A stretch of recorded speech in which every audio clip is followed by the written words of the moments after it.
Hello Taurus, this is Victoria and I'm here with your June tarot forecast.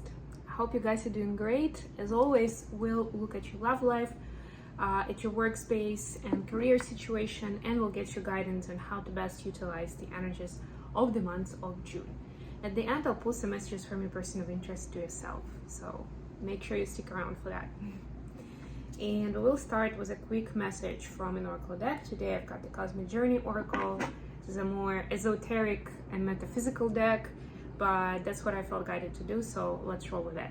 And of course, if you are new, welcome to the channel, and you have a lot of information in the description box on other ways to connect with me, receive my content, work with me on a one-to-one level, be a guest on my podcast maybe, and anything in between. And for all of you guys, I appreciate all your likes and comments because it helps me circulate this message with the people who need to receive it. With all that said, let's get started. For those of you who are following me on a regular basis, you know I've been talking about travel spree for a while now, so I'm officially in travel. I'm in Montreal, Canada right now, staying with a friend of mine. Basically resting, because honestly May has been quite intense, and I had to finish off a lot of things locally in New York area before I could start traveling easily and freely. So right now it's definitely a recovery mode, and also of course big part of that recovery is that I'm spending time with a dear friend of mine in a wonderful city, and then the next leg of the journey is going to be in Sedona. It's going to be a lot more esoteric, a lot deeper in terms of spirituality, and I have a strong feeling that there will be some deep insights for me on that journey. All right, so your card for today, Taurus. Oh, by the way, these readings are for Sun, Moon, and Rising Taurus. So if you're checking this for your Sun sign, please check out readings for your other placements as well. The Phoenix rises into joyful abundance. Yes. It's interesting, I was just talking about this stage that I'm at where I kind of left the old and I'm now starting a new, but still resting, still recovering from all the pressure, all the tension that I've received while I was closing out the old chapter. And to me, this resonates 100%. And I am a Taurus, by the way, so yes, definitely taking this in as a message for myself as well. But it's important to know that, and it's not just that every ending is a new beginning, yes, but this is talking about joyful abundance, which means that a lot of times we feel the loss of the old, we feel like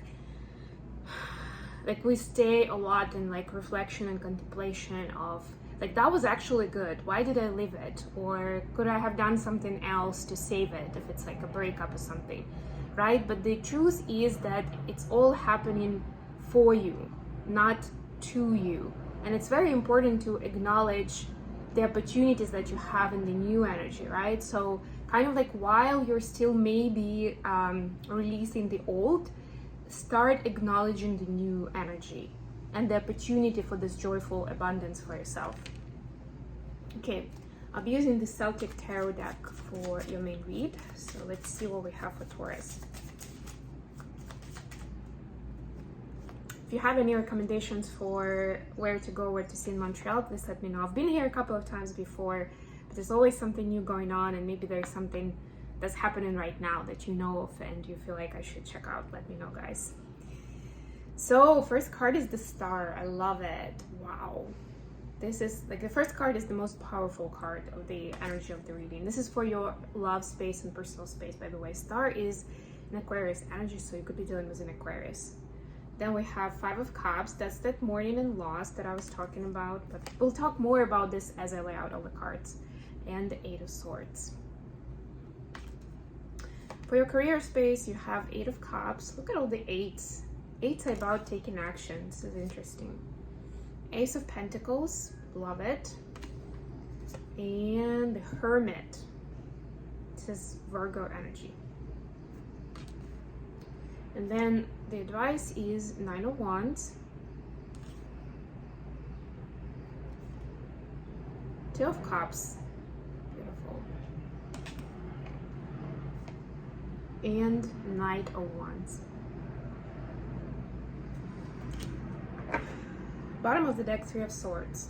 Yeah, so for some of you, maybe that ending was actually heartbreak, or because you had to leave a pretty good, comfortable life behind that felt like a heartbreak. Maybe it wasn't necessarily a relationship, but by the way, a lot of times we miss those moments and acknowledging that kind of energy because we usually only acknowledge it in an actual relationship with another person, but we don't necessarily do this kind of diligence for acknowledging when we leave a place that we loved, or we lost a job where there were a lot of memories, a lot of experiences, or something like that, something happened to whatever that old version of reality was that was comfortable, that was supportive, that was loving in some way, right? And now it's gone. So that could be a heartbreak of its own.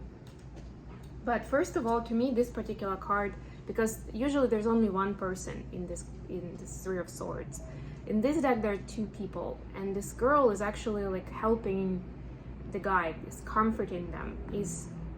To me, it tells me immediately that there's somebody or someone around you, somebody or something around you that actually is supportive of you, right? And if it's not actual people in the physical, it's your guides, it's your higher power that is looking out for you, that wants to provide support and comfort if you let it. So be open to receiving that, please, right? And again, when we experience something of a heartbreak, a lot of times we become closed off, right? It's like an instinct of protection. But it's important in this time to stay open, to invite that new energy. And when I'm saying this, let's move into your love space and personal space, right? We have these cards. The Star is about healing. It's also about seeing better the future and the vision for yourself. So you're getting a lot better vision for what is ahead, and where you're moving, because maybe it was more chaotic and confusing for a while, but now you're starting to see this in June. Also, it provides healing, but part of the healing is getting rid of the energy where you still have remorse, or you're mourning something from the past. And also when you feel like the self-sabotaging energy here is more about like, what could I have done differently? Could I have kept that reality for myself, or that relationship, or whatever it was that you've lost? So I don't really see here much about your person, honestly. But this is more about you and leaving the painful parts behind and finding peace with those. And I know it's easier said than done.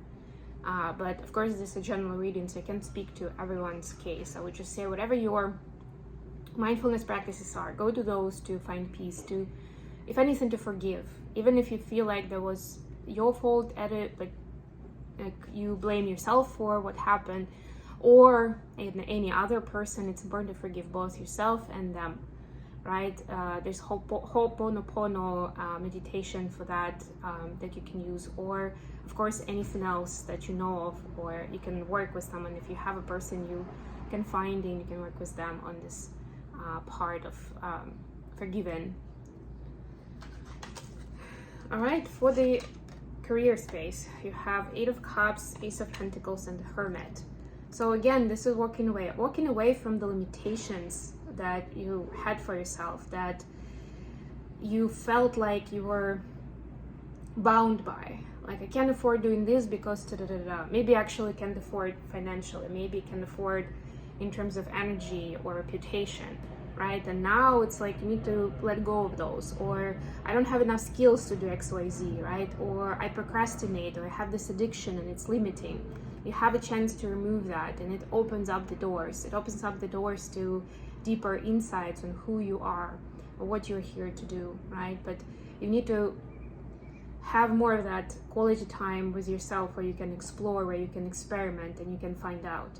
Also, the actual opportunity of abundance in the physical. It could be a new project, a new job, a new client, something that would be a breakthrough, something that would feel like a blessing. Like, wow, I didn't expect this, or I'm just not used to this kind of offering that somebody is given to me right now. But even in order to be able to receive this offering and for everything to work out, you just start walking away from the old habits that were stopping you, that And again, it's not that easy, and especially for Taurus, because as Tauruses, we like to stick with our process, with our routine, and we like to keep going with what we know.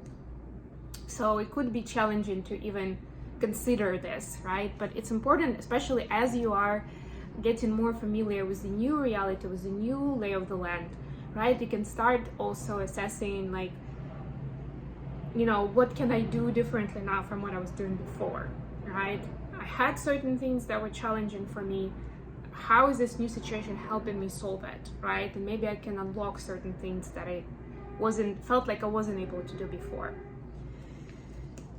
Whether it's, I don't know, doing more travel, investing in certain areas of your business, maybe taking a course in something to learn new skills, whatever it is. Even calling yourself differently. I just heard that message, it is for someone. Maybe you want to change your name, or you want to come up with a brand name for yourself, or your own thing that you're starting off, right? Like, it could be anything. And the advice is 9 of Wands, 2 of Cups, and 9 of Wands. There is something passionate and beautiful that's coming around for you. For most of you, it's going to be related to a romantic relationship. If it's already in existence, that it could blossom into something much more beautiful than you imagine. If it's a new, then definitely there's someone here who has a lot of passion, a lot of attraction for you, right? But at the same time, it's important for you to look at how you see that opportunity and any fears that may come up to you or for you as this person approaches you, as they start talking to you. It's important to get the acknowledgement, so those things don't prevent you from enjoying this time and this experience. Again, this is more about receiving love, right? Well, you can look at if nothing that I'm saying kind of resonates and you know what I'm talking about, some cues and clues for where to go and what to look at. That could be attachment style, love languages, certain rules of conduct in terms of how do we communicate day to day, or living arrangements, right? Like, how do you even see, let's say, dating, if that's what the next phase is, or married life, if that's the next phase, or having kids, if that's the next phase, or building a life abroad in a completely new place. What's that like, right? Like, looking at those things and seeing where your fears and concerns are, right? And trying to see, like, at least to pinpoint them, so that if those come up at a certain time in a conversation, or even for you internally as you communicate with this new person, that then at least you can catch it, and then you can make a more conscious decision on what you want to do with this, and not just become reactive and not just close off like it happened in this recent situation with the heartbreak. I hope this was useful for you, Taurus. Thank you so much for joining me today, guys. I love you all. Please don't forget to like the video and subscribe to my channel. And until next time,